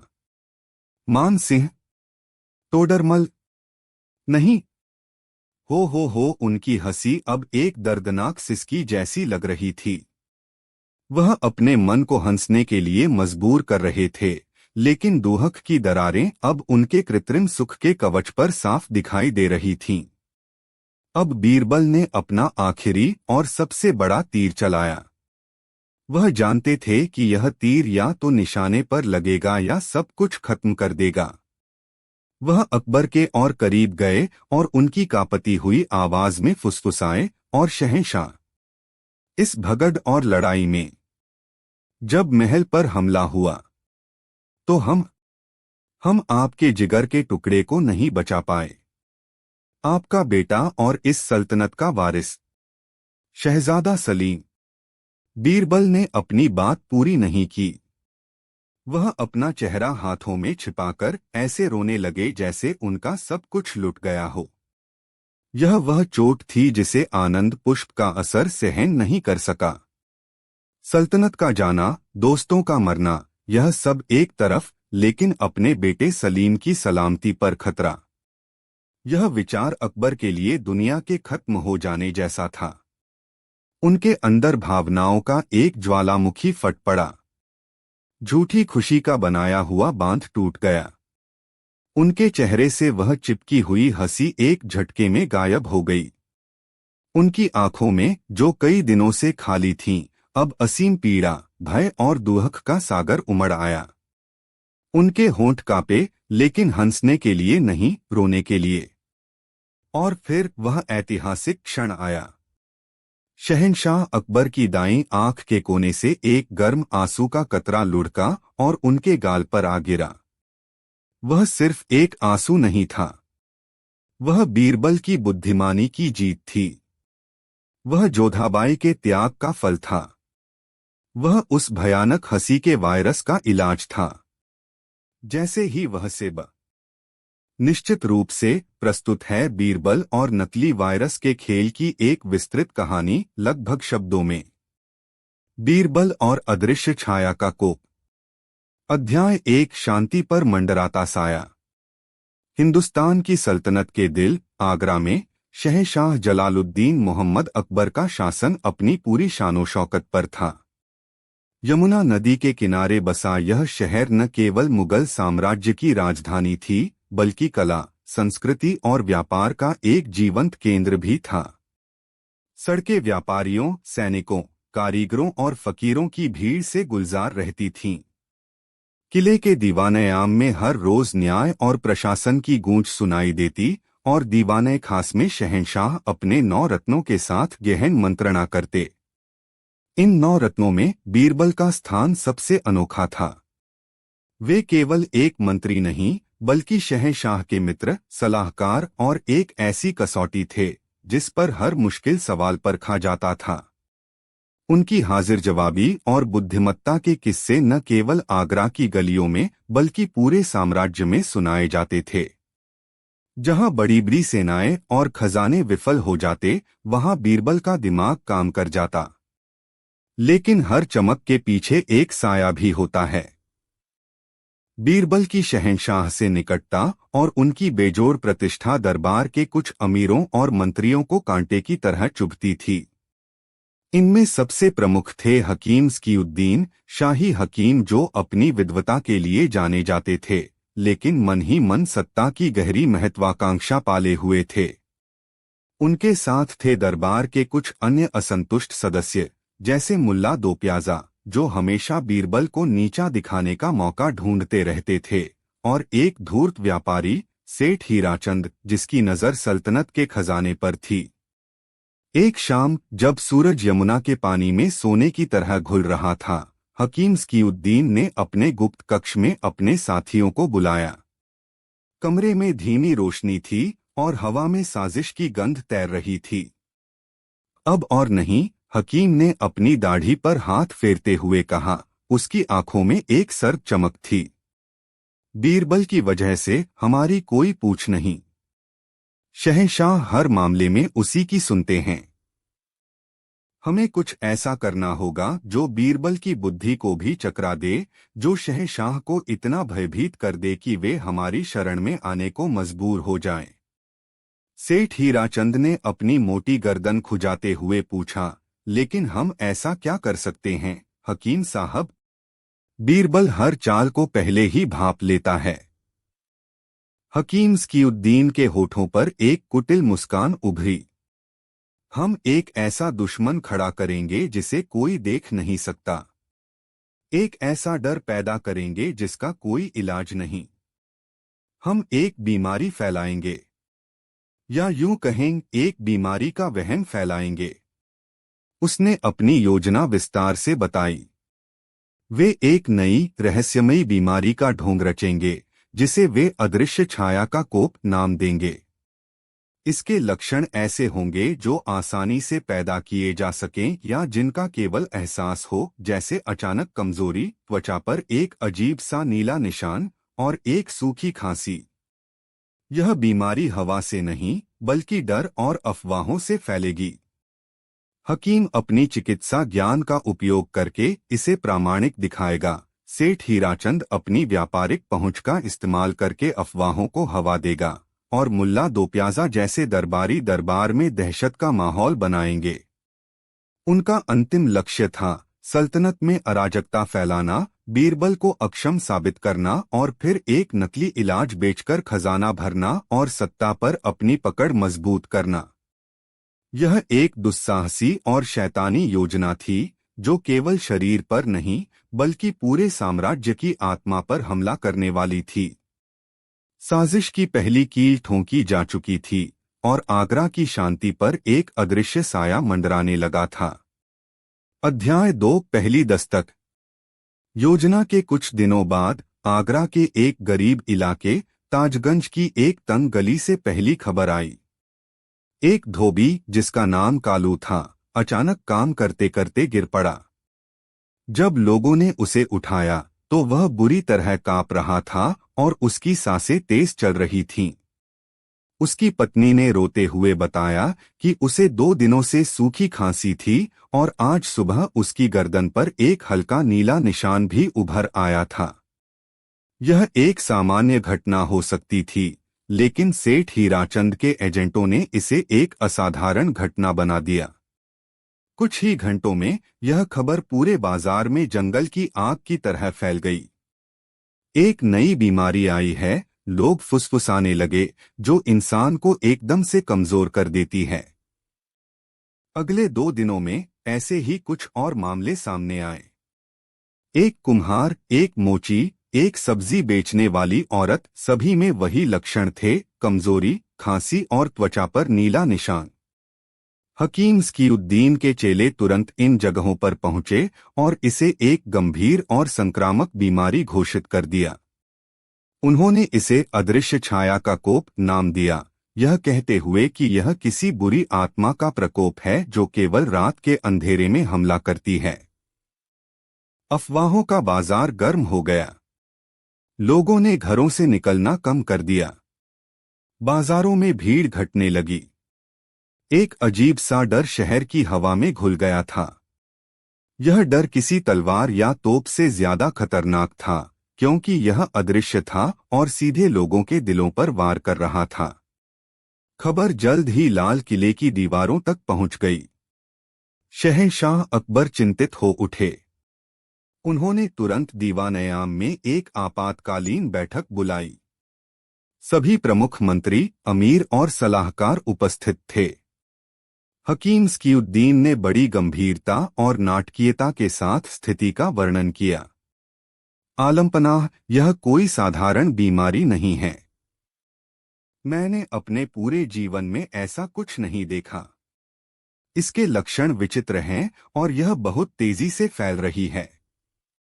मुझे डर है कि अगर इसे तुरंत नहीं रोका गया तो यह पूरे आगरा को अपनी चपेट में ले लेगी। यह अदृश्य छाया का कोप है। मुल्ला दो प्याजा ने आग में घी डालते हुए कहा, हुजूर, यह जरूर हमारे प्रशासन की किसी ढिलाई का नतीजा है। प्रजा असुरक्षित महसूस कर रही है। हमें तुरंत सख्त कदम उठाने होंगे। शहंशाह ने अपनी गहरी, चिंतित आंखों से बीरबल की ओर देखा। बीरबल, तुम्हारी क्या राय है? बीरबल शांत भाव से खड़े हुए। जहां पनाह, किसी भी निष्कर्ष पर पहुंचने से पहले हमें तथ्यों की गहराई से जांच करनी चाहिए। डर और अफवाहें अक्सर सच्चाई से ज्यादा खतरनाक होती हैं। क्या किसी ने इन मरीजों की ठीक से जांच की है? क्या यह नीला निशान सच में किसी बीमारी का लक्षण है या कुछ और? हकीम स्कीउद्दीन ने तंज कसते हुए कहा, बीरबल, यह कविता या कहानी का मामला नहीं है, यह चिकित्सा का विषय है। आप इसकी गंभीरता को नहीं समझ रहे हैं। जब तक आप जांच करेंगे तब तक शायद बहुत देर हो जाएगी। दरबार के अधिकांश सदस्य हकीम की बातों से सहमत दिखे। डर का माहौल इतना घना था कि बीरबल की तर्कसंगत आवाज उसमें दबकर रह गई। शहंशाह अकबर अपनी प्रजा के प्रति अपनी जिम्मेदारी के बोझ तले दबे भी चिंतित थे। उन्होंने हकीम स्कीउद्दीन को इस बीमारी से निपटने के लिए सभी आवश्यक अधिकार दिए और शहर में कुछ प्रतिबंध लगाने का आदेश दिया। बीरबल चुप रहे, लेकिन उनकी आंखें स्थिति का सूक्ष्मता से विश्लेषण कर रही थीं। उन्हें इस पूरी कहानी में कुछ अटपटा लग रहा था। यह बीमारी जितनी वास्तविक बताई जा रही थी उतनी ही नाटकीय भी लग रही थी। उन्होंने मन ही मन तय कर लिया कि वह इस अदृश्य छाया के पीछे छिपे असली चेहरे को बेनकाब करके रहेंगे। अध्याय 3 बीरबल की गुप्त जांच। दरबार से लौटकर बीरबल सीधे अपने कक्ष में नहीं गए। उन्होंने अपने सबसे भरोसेमंद जासूसों को बुलाया।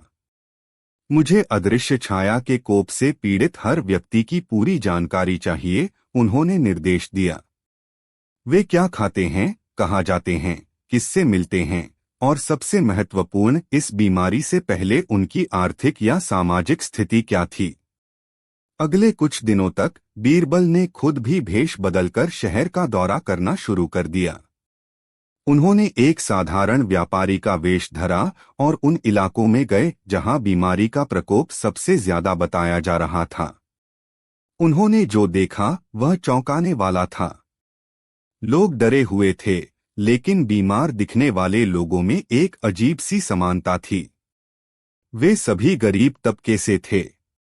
बीरबल ने एक बीमार व्यक्ति को दूर से देखा जो अपनी झोंपड़ी के बाहर कमजोरी से लेटा हुआ था। लेकिन जैसे ही उसे लगा कि कोई नहीं देख रहा है, वह उठा और सामान्य रूप से चलने लगा, फिर किसी के आने की आहट सुनकर वापस लेट गया। एक और जगह बीरबल ने एक औरत को अपने बच्चे के गले पर नीला निशान लगाते हुए देखा। वह नील के पौधे से निकले रंग का उपयोग कर रही थी। जब बीरबल ने एक फकीर के भेष में उससे पूछा कि वह ऐसा क्यों कर रही है, तो उसने रोते हुए बताया, बाबा, सेठ हीराचंद के आदमी कहते हैं कि जो भी इस बीमारी से पीड़ित होगा उसे शाही खजाने से मदद मिलेगी और हकीम साहब मुफ्त में दवा देंगे। हम गरीब लोग हैं, हमारे पास खाने को कुछ नहीं है। बीरबल का शक यकीन में बदलने लगा। यह कोई बीमारी नहीं बल्कि एक सुनियोजित साजिश थी।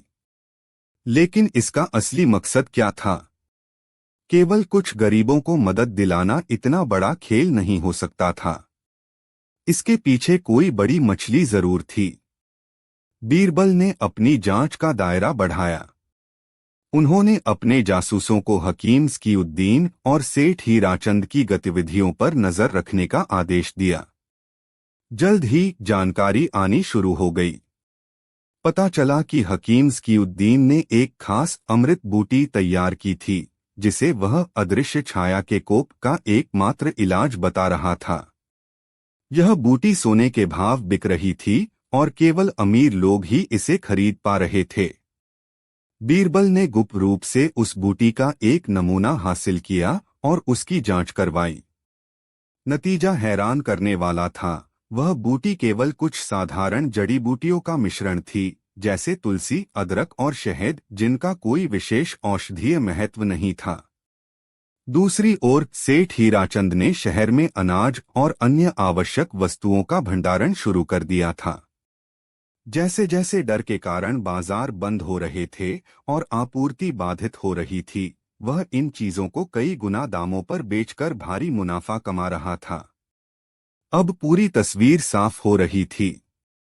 यह डर का एक विशाल नेटवर्क था जिसे हकीम स्कीउद्दीन और सेठ हीराचंद मिलकर चला रहे थे। वे पहले डर पैदा करते, फिर उस डर का इलाज बेचते और उस डर से पैदा हुई कमी का फायदा उठाते। यह एक शैतानी चक्र था जो सीधे सीधे सल्तनत की नींव पर हमला कर रहा था। बीरबल को एक और महत्वपूर्ण कड़ी मिली। उन्होंने उस नील बनाने वाले करीम का पता लगाया जो इन नकली निशानों के लिए रंग की आपूर्ति कर रहा था। शुरुआत में तो करीम डर के मारे कुछ भी बताने को तैयार नहीं हुआ, लेकिन जब बीरबल ने उसे सुरक्षा का आश्वासन दिया और उसके परिवार की मदद का वादा किया तो वह टूट गया। करीम ने बताया, सेठ हीराचंद के लोगों ने मुझे धमकाया था। उन्होंने कहा कि अगर मैंने उनके लिए यह विशेष नीला रंग नहीं बनाया तो वे मेरे परिवार को नुकसान पहुंचाएंगे। वे यह रंग उन लोगों को देते हैं जो बीमार होने का नाटक करते हैं। अब बीरबल के पास पर्याप्त सबूत थे। उनके पास नकली बूटी का नमूना था, करीम का कबूलनामा था और सेठ हीराचंद के मुनाफे के सबूत थे। लेकिन वह जानते थे कि इन धूर्तों को सीधे सीधे शहंशाह के सामने पेश करना काफी नहीं होगा। हकीम स्कीउद्दीन अपनी वाक्पटुता से किसी भी आरोप को झुठला सकता था। उन्हें एक ऐसी योजना बनानी थी जो न केवल सच को सामने लाए बल्कि इन साजिशकर्ताओं को उनके ही बुने जाल में फंसा दे। बीरबल के दिमाग में एक शानदार और नाटकीय योजना आकार लेने लगी थी। अध्याय 4 डर का चरमोत्कर्ष। कुछ ही हफ्तों में आगरा की स्थिति बद से बदतर हो गई थी।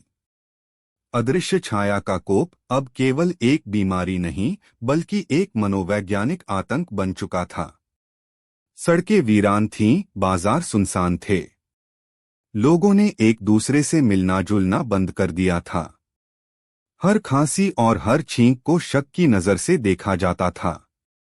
हकीम स्कीउद्दीन एक नायक के रूप में उभर रहा था। वह हर दिन दरबार में स्थिति की भयावहता का वर्णन करता और अपनी अमृत बूटी की सफलता के झूठे किस्से सुनाता। उसने यहाँ तक सुझाव दे दिया कि स्थिति को नियंत्रित करने के लिए एक विशेष परिषद का गठन किया जाना चाहिए, जिसका प्रमुख उसे बनाया जाए और उसे असीमित अधिकार दिए जाएं। शहंशाह अकबर गहरे दबाव में थे।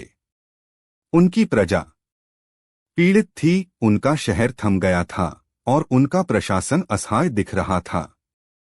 उन्हें बीरबल की चुप्पी खल रही थी, लेकिन हकीम के तर्कों और दरबार के बढ़ते दबाव के आगे वे भी कमजोर पड़ रहे थे। एक दिन हकीम स्कीउद्दीन ने अपनी सबसे खतरनाक चाल चली। उसने दरबार में घोषणा की कि यह बीमारी अब महल की ओर बढ़ रही है और शाही परिवार को भी इससे खतरा है। यह सुनकर शहंशाह का धैर्य जवाब दे गया। उन्होंने लगभग हकीम के प्रस्ताव को स्वीकार कर ही लिया था। तभी बीरबल, जो अब तक चुपचाप सब कुछ देख रहे थे, आगे बढ़े। आलमपनाह, मुझे केवल एक दिन का समय दीजिए, उन्होंने शांत लेकिन दृढ़ आवाज में कहा। मैं वादा करता हूं कि कल सूर्यास्त तक मैं इस अदृश्य छाया के कोप को आगरा से हमेशा के लिए समाप्त कर दूंगा। दरबार में सन्नाटा छा गया। हकीम स्कीउद्दीन और उसके साथी हैरान थे। मुल्ला दो प्याजा ने उपहास करते हुए कहा, एक दिन? जो काम बड़े बड़े हकीम हफ्तों में नहीं कर पाए, वह तुम एक दिन में कैसे करोगे बीरबल? क्या तुम्हारे पास कोई जादू की छड़ी है? बीरबल ने मुल्ला की ओर देखकर मुस्कुराते हुए कहा, जादू की छड़ी तो नहीं मुल्ला जी, लेकिन मेरे पास सत्य की शक्ति है। बस मुझे कल दीवाने खास में एक विशेष सभा आयोजित करने की अनुमति दी जाए। शहंशाह अकबर ने बीरबल की आंखों में आत्मविश्वास की वही पुरानी चमक देखी जिसने अनगिनत बार सल्तनत को मुश्किलों से उबारा था। उन्होंने एक गहरी सांस ली और कहा, ठीक है बीरबल, तुम्हें एक दिन का समय दिया जाता है। कल सूर्यास्त तक या तो यह बीमारी खत्म होगी या तुम्हारा दावा झूठा साबित होगा। हकीम स्कीउद्दीन और उसके साथी मन ही मन हंसे। उन्हें लगा कि बीरबल ने खुद अपने लिए एक जाल बिछा लिया है जिससे निकलना असंभव है। वे इस बात से अनजान थे कि असली जाल तो बीरबल ने उनके लिए बिछाया था और वे तेजी से उसमें फंसते जा रहे थे। अध्याय 5 सत्य का रंगमंच। अगले दिन दीवाने खास का भव्य हॉल खचाखच भरा हुआ था। शहंशाह अकबर अपने सिंहासन पर विराजमान थे। उनके चेहरे पर चिंता और उम्मीद का मिलाजुला भाव था। एक तरफ हकीम स्कीउद्दीन और उसके साथी आत्मविश्वास से भरे बैठे थे और दूसरी तरफ बीरबल शांत खड़े थे। बीरबल ने कार्यवाही शुरू करने की अनुमति मांगी। आलमपनाह और दरबार के सभी सम्मानीय सदस्यों, उन्होंने अपनी आवाज बुलंद करते हुए कहा, आज हम इस अदृश्य छाया के कोप का अंत करेंगे। यह बीमारी वास्तव में एक कोप ही है, लेकिन किसी अदृश्य छाया का नहीं, बल्कि बेईमानी और लालच का। उन्होंने आगे कहा, मेरे एक मित्र जो हिमालय में रहते हैं, एक महान सिद्ध पुरुष हैं। उन्होंने मुझे इस बीमारी का असली कारण और इलाज बताया है। यह बीमारी केवल उन लोगों को प्रभावित करती है जिनके मन में खोट है, जिनके दिल में लालच है या जो किसी साजिश का हिस्सा हैं। यह बीमारी ईमानदार और सच्चे लोगों को छू भी नहीं सकती। दरबार में कानाफूसी शुरू हो गई। हकीम स्कीउद्दीन ने इसे बकवास कहकर खारिज करने की कोशिश की, लेकिन बीरबल ने उसे नजरअंदाज कर दिया। उन सिद्ध पुरुष ने मुझे एक चमत्कारी जल भी दिया है, बीरबल ने दो बड़े मिट्टी के घड़ों की ओर इशारा करते हुए कहा, जिन्हें उनके सेवकों ने बीच में रखा था। यह साधारण जल नहीं है, इसे सत्यजल कहते हैं। जो कोई भी ईमानदार है उस पर इसका कोई प्रभाव नहीं होगा, लेकिन जिस किसी ने भी इस बीमारी के नाम पर झूठ बोला है, प्रजा को धोखा दिया है या कोई साजिश रची है, इस जल को पीते ही उसके पूरे शरीर पर असहनीय खुजली वाले लाल दाने निकल आएंगे, जो उसकी बेईमानी का सबूत होंगे। यह सुनकर हकीम स्कीउद्दीन और सेठ हीराचंद के चेहरे का रंग उड़ गया। वे जानते थे कि यह सब झूठ था, लेकिन बीरबल ने इसे इतने आत्मविश्वास और नाटकीयता के साथ प्रस्तुत किया था कि एक पल के लिए उन्हें भी अपने ही फैलाए अंधविश्वास पर डर लगने लगा। बीरबल ने कुछ उन लोगों को बुलाया जो बीमार होने का नाटक कर रहे थे और जिन्हें बीरबल ने पहले ही सच समझा बुझाकर अपनी योजना में शामिल कर लिया था। सबसे पहले हम इन पीड़ितों की जांच करेंगे। एक एक करके उन लोगों ने घड़े से पानी पिया। जैसा कि अपेक्षित था, उन पर कोई प्रभाव नहीं हुआ। बीरबल ने घोषणा की, देखिए, इनकी ईमानदारी ने इन्हें बचा लिया। यह अब पूरी तरह से स्वस्थ हैं। अब बीरबल हकीम स्कीउद्दीन, सेठ हीराचंद और उनके साथियों की ओर मुड़े। उनकी आंखों में एक भेदक चमक थी। अब शहंशाह के वफादार और ईमानदार सलाहकारों और मंत्रियों की बारी है। वे भी यह सत्यजल पीकर अपनी पवित्रता और निष्ठा का प्रमाण दें, ताकि प्रजा का आप पर विश्वास बना रहे। यह एक शानदार मनोवैज्ञानिक चाल थी। हकीम और उसके साथी एक असंभव दुविधा में फंस गए थे। वे जानते थे कि पानी साधारण है, लेकिन अगर वे पीने से इनकार करते हैं तो यह सीधे सीधे उनके अपराध को स्वीकार करने जैसा होगा। शहंशाह और पूरा दरबार उन्हें शक की नजर से देखेगा। और अगर वे पीते हैं तो उनके मन में एक छोटा सा डर था, क्या होगा अगर बीरबल की कहानी में थोड़ी भी सच्चाई हुई। उनके अपने फैलाए हुए डर ने उन्हें ही जकड़ लिया था। हकीम स्कीउद्दीन का गला सूख गया। उसने बहाना बनाने की कोशिश की, यह सब क्या बकवास है। हम शाही हकीम हैं, हमें ऐसे ढकोसलों से अपनी वफादारी साबित करने की जरूरत नहीं। क्यों हकीम साहब, बीरबल ने मुस्कुराते हुए पूछा, क्या आपको डर लग रहा है? एक ईमानदार व्यक्ति को सत्य का सामना करने से कैसा डर? सेठ हीराचंद पसीने से तरबतर हो गया। मुल्ला दो प्याजा की जुबान लड़खड़ाने लगी। उनका इनकार और उनकी घबराहट ही उनका सबसे बड़ा कबूलनामा बन गई। जिस क्षण वे हिचकिचाए, बीरबल ने अपनी अंतिम चाल चली। उन्होंने करीम नील बनाने वाले को दरबार में पेश किया। करीम ने कांपते हुए पूरी सच्चाई उगल दी कि कैसे उसे धमकी देकर नकली निशान बनाने के लिए रंग बनाने पर मजबूर किया गया। इसके बाद बीरबल ने अमृत बूटी का विश्लेषण प्रस्तुत किया, यह साबित करते हुए कि यह केवल साधारण जड़ी बूटियों का मिश्रण था। अंत में उन्होंने सेठ हीराचंद के गोदामों के रिकॉर्ड पेश किए, जो दिखाते थे कि कैसे उसने इस आपदा के दौरान अनाज जमा करके लाखों का मुनाफा कमाया था।